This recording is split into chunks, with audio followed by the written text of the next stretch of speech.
Cliff May is the founder and president of the Foundation for Defense of Democracies. He joins us now. Cliff, as always, great to have you back on the show. Cliff, Russia has launched a new counteroffensive to take back territory captured by the Ukrainians in this area known as Kursk. What does this new offensive mean, and does it signal a shift in the war?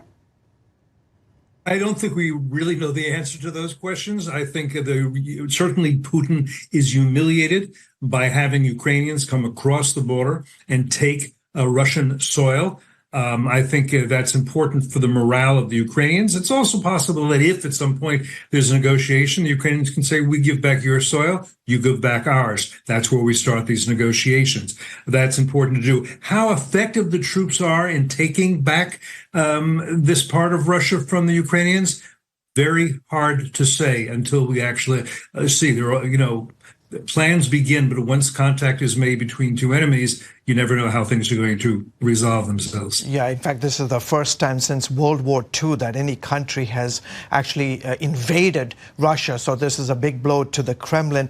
So far, President Biden has refused to allow Ukraine to use long-range Western missiles on Russian military targets. But he appears to be wavering. Why has the West been so hesitant to give Ukraine the green light that they've been begging for? And what's behind, in your opinion, of this rethink within the Biden administration? So I think that Biden and perhaps others have been very reluctant as they see it to provoke Vladimir Putin. They are afraid that he will escalate. They're afraid that he will do something bad for Russia, but also bad for the West. They are very opposed to escalation, and they seem to want to help Ukraine not be defeated, but not score enough hits on Russia that Putin thinks it's time for me to pull back within my own borders. And I think that's been a mistake all along. Among the reasons they may be rethinking it, not least is the Islamic Republic of Iran is now, we know, sending weapons, including ballistic missiles, to Putin to use to slaughter Ukrainians. That is an escalation on his part. It's an escalation on the Iranians' part. They should pay a price for it.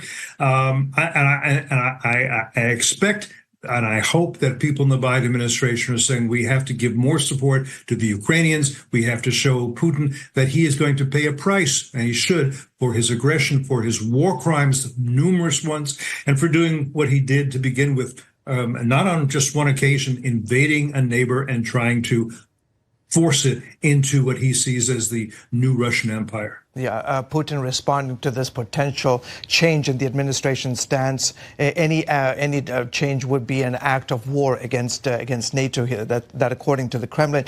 Cliff, turning to the war in Gaza, Israel says it has defeated Hamas in Rafah, but as we've seen before, Israel's attempt to wipe out the terror group in areas around the Gaza Strip have only seen the return of the terror group weeks later. Your thoughts on this development?